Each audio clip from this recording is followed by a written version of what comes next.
Good morning, good afternoon, good evening, wherever you are. Welcome to Team Meeting 34, in which we'll be discussing, if I can get my page, the invite that we got for our Pando Daily appearance. We'll have some questions from faculty. We'll be discussing certificates, some new courses coming up, and of course we'll be discussing the course which is starting today, course building for Oplerno faculty. Let's go over to Rob and. So today we're going to start our course building for faculty, which is you can still register for the class. It's basically a 6-week course that'll take you from if you have an idea for a class that you want to offer at Oplerno, you submit that, enter the class, and in 6 weeks we'll have the class built with. We'll be building the class with you, creating the syllabus, downloading the materials, uploading materials, picking textbooks, all that kind of process.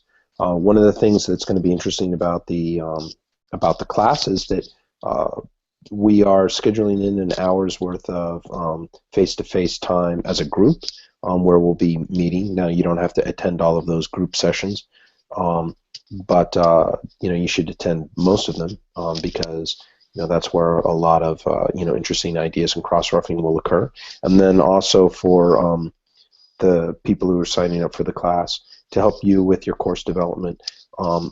Myself, I'm going to be scheduling in time to meet with you for 30 minutes where we can talk about all kinds of different things related to your class and related to how you want to push your discipline, push the course, or integrate it with the certificates. Dan Kirk's also going to be teaching the class in week 3 and 4 along with me, talking about how to use Canvas. And then Daniel, myself, and Dan and Michael will be spending some time talking about the marketing. So even though the class starts today, you might not have registered for it.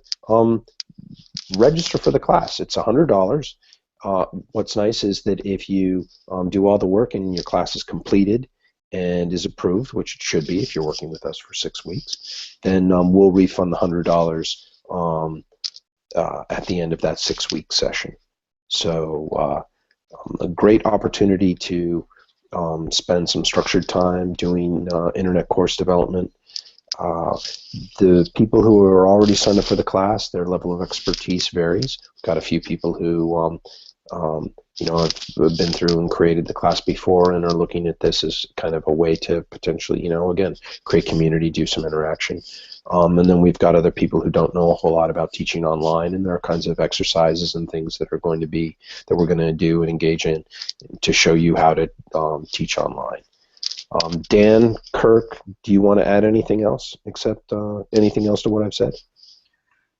No, we have there's a few faculty that have gone from the marketplace to PayPal and haven't paid for the course. So if you're interested, you can finish the payment via PayPal, and we will add you to the course list. And I do want to note for the faculty who will be taking this course, while we will be doing it almost like a course that you would teach, it's also a little, I don't know the word, it's not going to be exactly like a 12-week student-based 4-credit course. It's a little more of a clinic style, workshop style. So, and this is the first run, the whole point of the refund is both so that it gives an incentive to those who are joining to, get a complete class out of it, but it's also because it's workshop style. We are looking for feedback on how it's run. So the more questions you ask, the more feedback we get, the more critiques, constructive criticism we get, just the better off you're going to be and the better off we're going to be. We're also considering, if this might get people involved sooner, that folks who take this course now can run this course later. So once you are, quote, trained throughout this workshop style course, we can then branch out and have you all who have completed it run your own version and obviously receive pay for your work by doing that. So it's just an idea, if that's an incentive to get you to join, and we don't want you to miss the boat, you can join anytime this week, just like any other ad drop period for another course. So consider it, and yeah. Yeah, to tell you a little bit about the instructional design piece, it is a little tricky. We know some of you have already produced a class for Oplerno and had that posted, have expressed interest in taking the class. Other people are, again, starting out from you have a lot of experience in the classroom, but not a lot of experience online. So, again, there's a certain emergent quality to this, in that as we develop this basic class, we're going to also be taking a look at, okay, are there sections that, we need to redo for the more advanced student? Maybe once we're starting to get a lot of faculty involved in taking this course development class, that there's kind of, 3 different sections and a little bit of tracking. In other words, this is a course. This section is for people who've never done anything online. This is a course for people who have some experience online but want to learn Canvas. This is a course for people who have a lot of experience teaching online and want to just work on, certain things pedagogically. So the first 2 weeks of the class, when you take a look at it, are different activities designed to push things pedagogically, in how to create a really, really interactive classroom. And so, check it out. But, we want a lot of feedback. We want, there are some of you, there is an amazing class on the marketplace right now, which is course development with Professor Panda, I think it is. Professor Pam, but that's a great class. There's also some a Foundations of Instructional Design. We've got some great courses to help people learn how to teach online. Introduction to Online Learning for Students with Dr. Grover. So check it out. You can find courses. We're going to be building a whole bunch of different stuff. And the neat thing is, we're also really, looking to partner with faculty who've taken this class to potentially offer it to incoming faculty.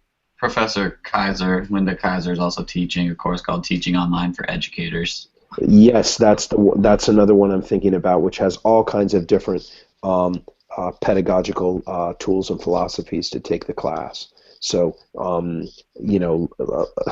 Linda could teach this class easily, but we also want the feedback from faculty to understand what's going on.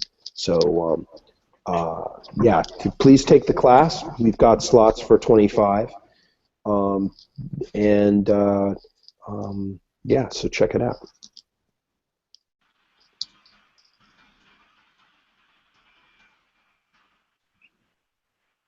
Okay. Silence. I was just thinking what was the next piece that we were going to, but I think that's our Pando appearance is very interesting. Last 2 weeks ago, I think it was, or last week, I, as a follower of Pando, saw something come by, a conference they want to start organizing called Don't Be Awful, about very much focused on the way Silicon Valley is currently working, and technology companies are currently doing awful things or acting in awful ways. And we thought that we would be able to add something special to that. So what do you think we will be able to add to that, Rob? So we've had a really great thanks to Daniel for finding this this conference. I shot them an email, and Paul Carr, one of the editors and leaders of Pando.com, he's the editorial director, shot him a pitch for a session on higher education, and that session is going to be either at 7 a.m. or 7:30 a.m. West Coast time. on Sunday. And we're going to be talking, there's going to be an interview. One of the people from Pando is going to be interviewing me, and we're going to just talk about the awfulness of higher ed and how technology can, change the way people are accessing learning and accessing courses. And I really like Pando Daily. Daniel connected me with it. It's really an independent voice, and they're doing some really amazing things, holding companies accountable for their privacy policies, data integration, and also some of the sexism that occurs in Silicon Valley and how to deal with that. So it's a really great organization, and you should all check out that conference and check out the website, because it's independent media at its finest, in my opinion.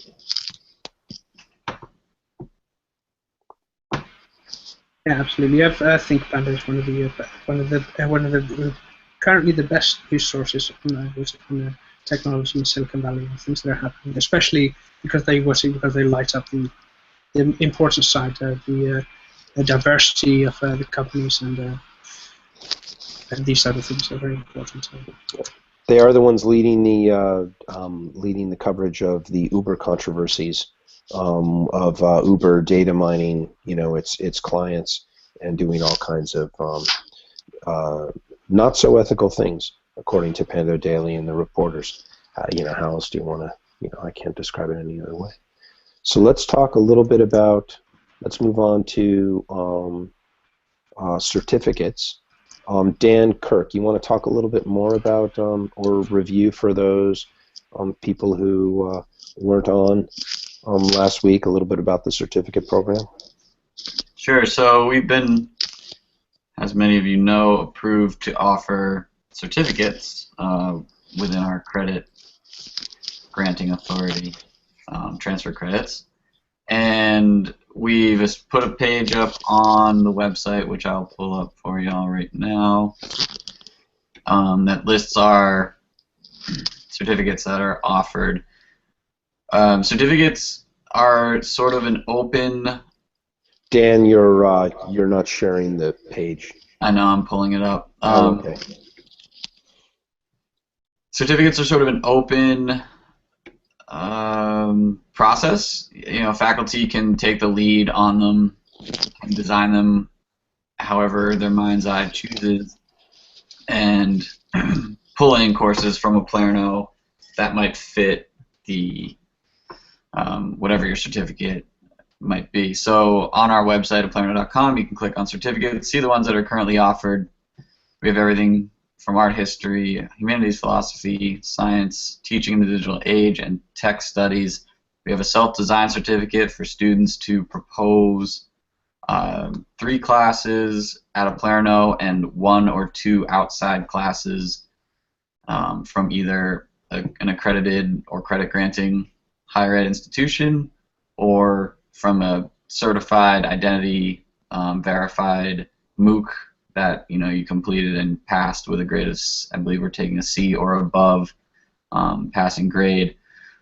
We also have a collaborative document for faculty on Google Docs. It's posted in Canvas under the faculty orientation course and Oplerno instructors group. I don't think we're going to post it publicly, just to avoid any sort of tinkering by outside tricksters.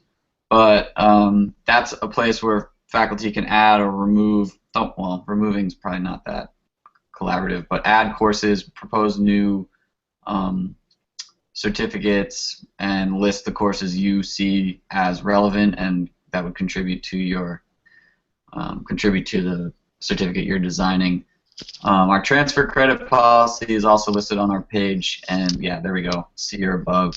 And as we said, all certificates are 4 classes, it can be more, and they require at least 3 out of Oplerno. If you're going to make a 7 or 10 class certificate, we're getting into, that's a lot for a certificate, and we'd probably be getting into pre-design for a degree program or a minor at least, but probably closer to a major at that point. but we can talk about what kind of transfer opportunities students would have at that level. But again, we will take MOOC-style online courses as long as the identity verification is legit and approved. So that's all available for you, for both folks within and outside of our faculty and student community. If you have any questions, you can email us, info@oplerno.com or questions@oplerno.com. And yeah, these each have links to descriptions, cost, courses, and then a link to sign up if you're interested in taking one. You don't have to necessarily sign up for a certificate program. There's no commitment at that level, but what you do is sign up for the courses individually. Then you'd be, once you complete all three and pass with a C or above, in addition to any transfer credits that we have worked through with you, you would get the certificate. So you can retroactively get it too. Say you complete 3 courses over the next year, and then in 13 months we say, now we have a certificate in the 3 courses you took plus a transfer credit. You could be retroactively granted the certificate as well. So that's just an incentive to jump in, even if they're not quite proposed yet in the future. You know, and remember that students can, again, propose a certificate, design a certificate that they like. Faculty have a really great opportunity to use, you know, you've developed, let's say you've developed and designed a class, and you want to get together your dream team to create a certificate program or a department to offer a certificate. This creates a stepping stone for you to create a major or an advanced degree. You know, we're going to we're leapfrogging from, not leapfrogging, we're moving step by step. Certificates first, courses first, certificates next, and then certificates being bundled into degree programs. And there's all kinds of stuff that we're going to have ask Daniel to be programming in the programming team about, like Dan Kirk said, the ability to say, hey, you've taken 3 courses in the art history certificate. Do you want to, you've taken these 3 classes. These fit into these 2 certificates. What certificate would you like to apply these to? And all that kind of piece is going to be really, really interesting, because it'll allow someone to sort of like chart and move through their program and see what they can. Of course, you know, you can't really use one class for you know, multiple certificates or multiple degrees, because that's not the way the system works. You kind of have to slot in your particular piece. The accreditors will not go for that at all. But what you can do is, you know, you can be earning, you know, certificates, building something slowly, checking out to see whether or not a particular discipline is right for you before you apply to a school and apply for that program. And you know, you've dropped another 20, 30 grand in costs, tuition, room and board, and you find out, oh my God, I really can't stand this discipline, or I don't like the people that I'm working with. Here you can sample, and you can also get back into you know, taking courses that are designed for your business, but also taking courses that are designed for your soul, like courses in, again, art history, the humanities, and all kinds of other good stuff that will be available soon. So yeah, Dan's done a great job. Dan Kirk's done a great job with this, and we're lucky to you know, be putting this vision in place so early.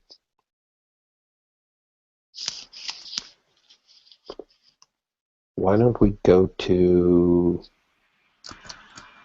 new courses?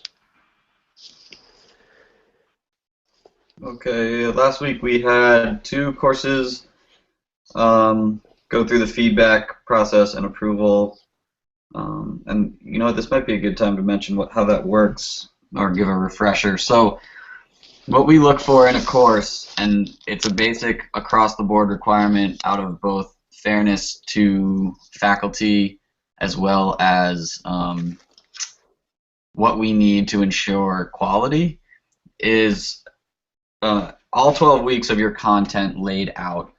And what that means is any sort of lessons, readings, pages you're developing, those should be complete. Any sort of discussions with prompts that are required for feedback on readings, again, assignments, whatever is going on in discussion. Any sort of discussion boards that are in the Canvas, teachers, those should be established. Assignments should be established. Quizzes and exams. I know if folks are doing video lectures, those can be time-consuming, and we can work with you on having a plan. You know, if you have 3 or 4 of your weeks set up and the rest of your course is structured and has content in it, and we can see the quality of your videos, you know, that's something we can chat about. You don't need to spend, we don't want to put you out, you know, spending hundreds and hundreds of hours on making videos instead of getting the course rolling and making some of the, you know, finishing up little things like that. But we do look for all 12 weeks of content. We do look for your syllabus having the core information, because remember, that's students are going to pay good money for these courses. They're going to log in and they're going to want to see what they're getting and what they're going to learn, and if it's worth their time and hard-earned money. So, you know, a syllabus with contact info, grading schemes, academic honesty, any sort of accommodation policy for students with disabilities, layout of course content, teaching philosophy, all the things that you would want to see as a, quote, you know, paying customer to ensure the quality of what you signed up for. So we go through that. I take on the initial feedback. I do it through a screencast, which means I log into your course in Canvas. I turn my screen on record and I talk you through my feedback. So I kind of look at the mechanics of the course and the layout. If you're using modules, which we highly recommend, to lay out your week-by-week lesson and content plans. And after I go through that, Rob takes over and he looks at the pedagogical perspective, the kind of content, if it's enough to qualify for 3 credits, if there's enough contact time, if there's enough out-of-class work, which there should be 3 hours of in-class time and then 3 to 6 hours of homework and out-of-class work for students to get 3 credits over the 12 weeks. So the 2 newest courses that have gone through that process are Critical Thinking and Reasoning from Professor Ken Chung and Business Ethics from Professor Pam Wiggins. Those are up on the marketplace and likely will be part of moving forward into a business, some type of business certificate. And with some of the other business writing, we have some law classes that are very close to being finished. So we might be able to add in short order a new certificate including these courses. That's it.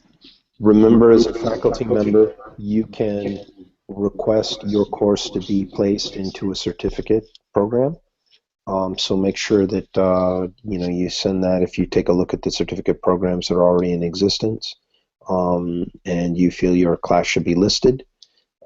Please shoot us an email on that, and we will take a look and then make a decision. Okay, all right. Questions from faculty.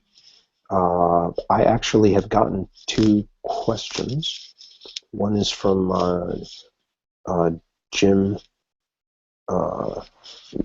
Griever, who is applying for a faculty position.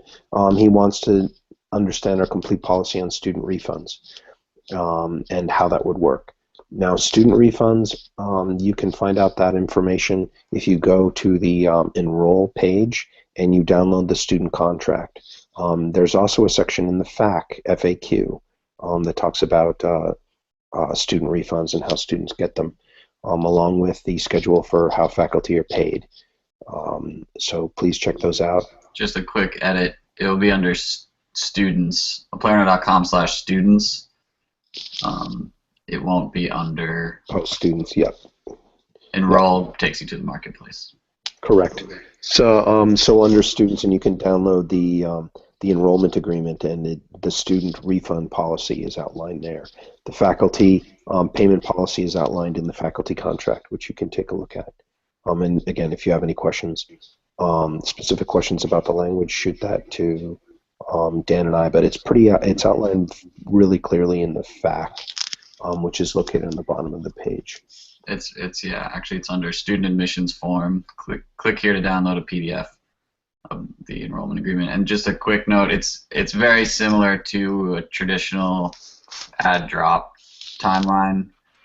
Faculty can make changes to that. I know sometimes it can be, if the course content is too heavy up front, letting in a new student too late just doesn't work.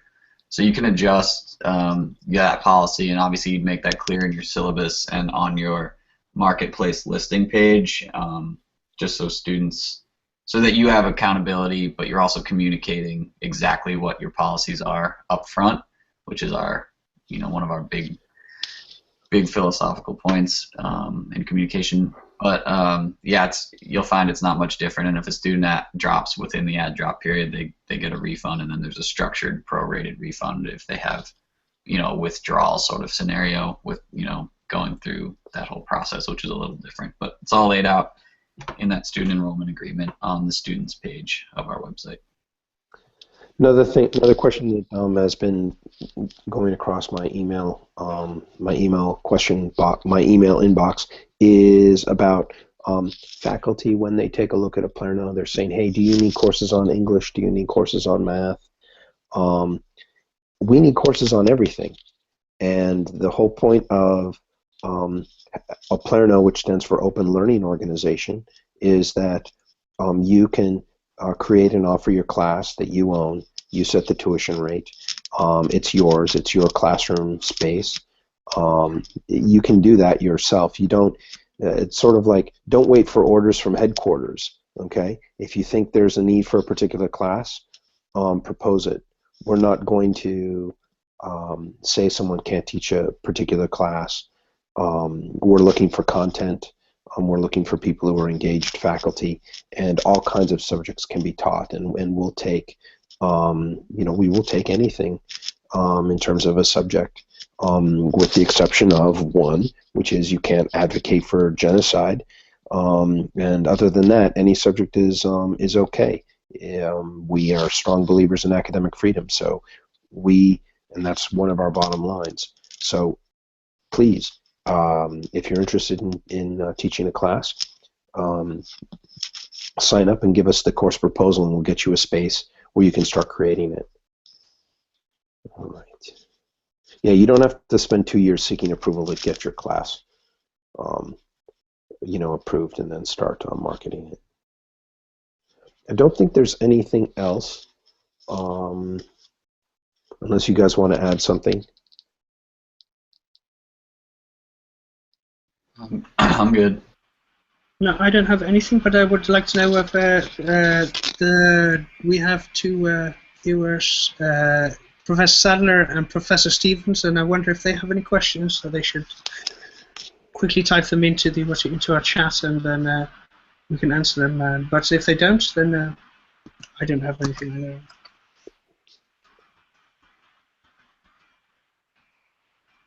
I'm good. Okay.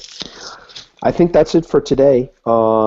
We will be, please remember two things. One, the Pando Daily is go to the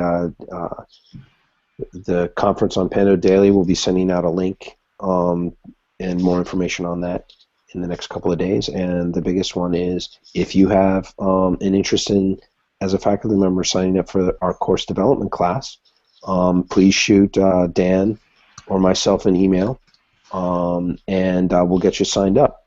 So again, 6 weeks, you can go from an idea to a approved course if you do all the work, and we're really excited to have that be a class of anywhere between 5 and 15 to the maximum we can take is 25 people. But I think from 5 to 15 would be a good first start. So that's it. We'll see you guys online next week. See you online.